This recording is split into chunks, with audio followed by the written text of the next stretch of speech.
春日是最尾閣過一條溪，到玉里則是高寮部落。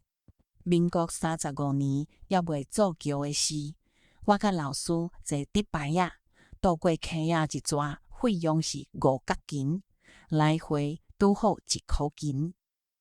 踏着溪埔無偌久，看到一個10外歲查某囡仔牽牛咧食草，哪行哪唱我甲老師毋捌聽過的歌。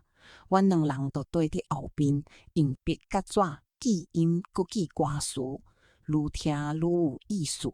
阮決定要閣較精密採音記錄。就活近牽牛的查某囡仔問講：請問你幾歲？啥物名？倒一族的？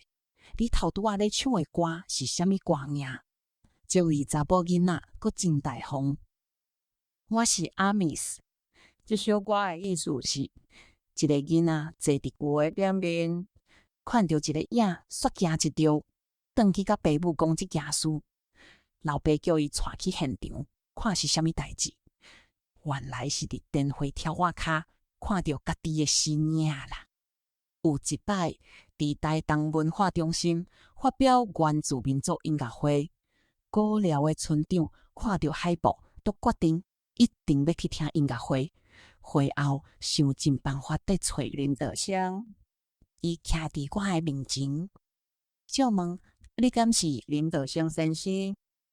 我回答：真濟人攏叫做林德香，毋知我敢是你要找迄個？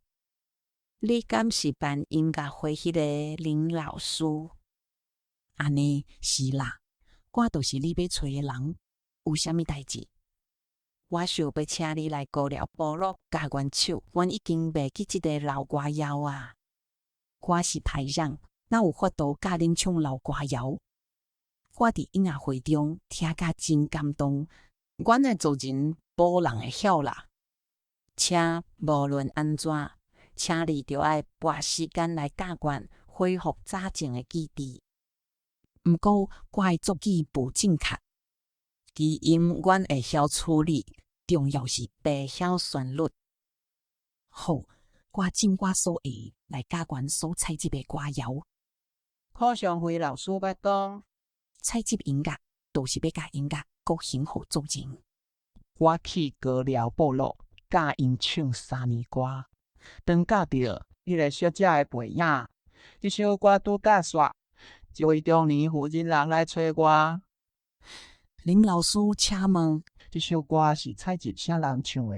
你敢會記得？我揣看覓咧。有，是咖喱丁，一個14、15歲的查某囡仔牽牛的時唱的。這個婦女聽到，即時目屎死淋水講：老師，咖喱丁都是我的阿嬤。印象中，我捌聽伊唱。幾十年後，對平地來的林老師，閣來教阮唱阮阿嬤的老歌謠。